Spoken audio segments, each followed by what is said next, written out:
Donald Trump seems to be saying more and more things that aren't true. US President Donald Trump, a man already known for trafficking in mistruths and even outright lies, has been outdoing even himself with falsehoods in recent days, repeating and amplifying bogus claims on several of the most pressing controversies facing his presidency.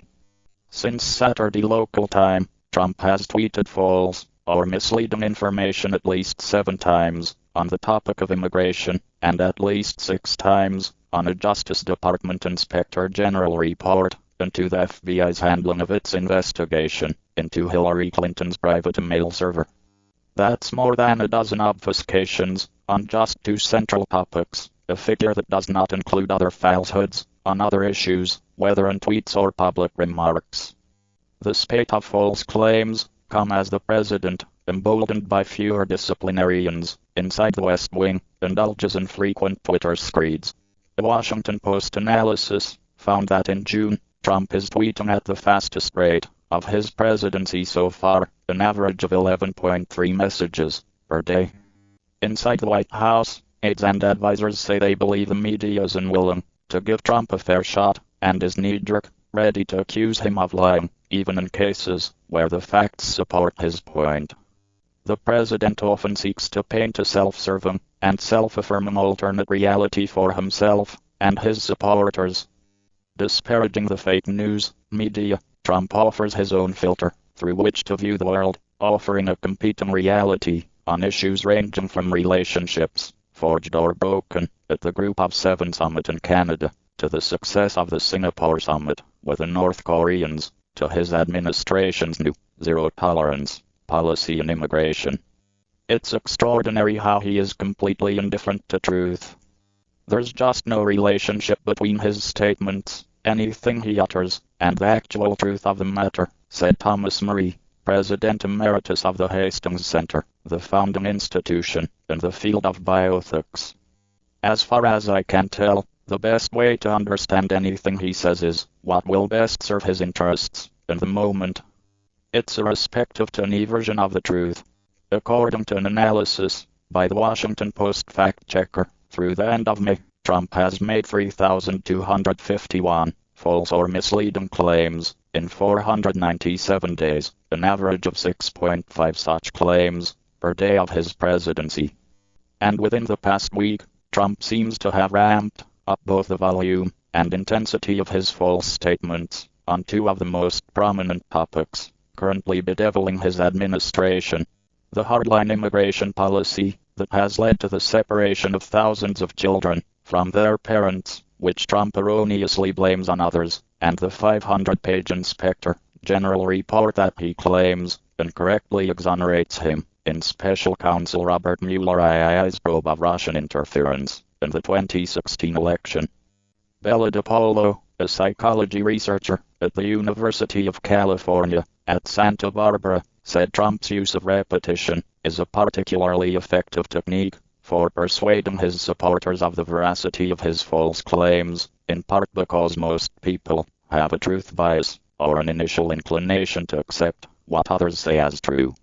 When liars repeat the same lie over and over again, they can get even more of an advantage, at least among those who want to believe them, or are not all that motivated either way, DiPaolo said in an email. So when people hear the same lies over and over again, especially when they want to believe those lies, a kind of new reality can be created. What they've heard starts to seem like it's just obvious, and not something that needs to be questioned. On immigration, Trump and many top administration officials have argued that existing US laws and court rulings have given them no choice but to separate families trying to cross illegally into the United States. But it is the administration's decision, announced in April, to prosecute all southern border crossings that has led to the separation of families. That hasn't stopped the president from blaming Democrats for his own administration's decisions. Democrats are the problem, Trump wrote in one tweet. In another, he was even more blunt. The Democrats are forcing the breakup of families at the border with their horrible and cruel legislative agenda, he wrote. While Congress could pass a legislative fix, Republicans control both the House and the Senate, making it disingenuous at best to finger the opposing party, as the president has repeatedly done. Speaking to the National Federation of Independent Businesses on Tuesday, Trump again falsely painted the current humanitarian crisis as a binary choice. We can either release all illegal immigrant families and minors who show up at the border from Central America, or we can arrest adults for the federal crime of illegal entry, he said. Those are the only two options. On Twitter, the president twice in the past 4 days has singled out Germany as facing an increase in crime. Crime in Germany is up 10%, plus officials do not want to report these crimes since migrants were accepted, Trump wrote. Other countries are even worse. Be smart, America. In fact, the opposite is true. Reported crime in Germany was actually down by 10% last year, and according to German Interior Minister Horst Seehofer, the country's reported crime rate last year was actually at its lowest point in 3 decades. The president has also falsely claimed that the Inspector General report exonerated him from Mueller's probe when the report did not delve into the Russia investigation. When he made this argument Friday during an impromptu press gaggle in the White House driveway, a reporter pressed him on the falsehood. "Sir, that has nothing to do with collusion," the reporter said. "Why are you lying about it, sir?"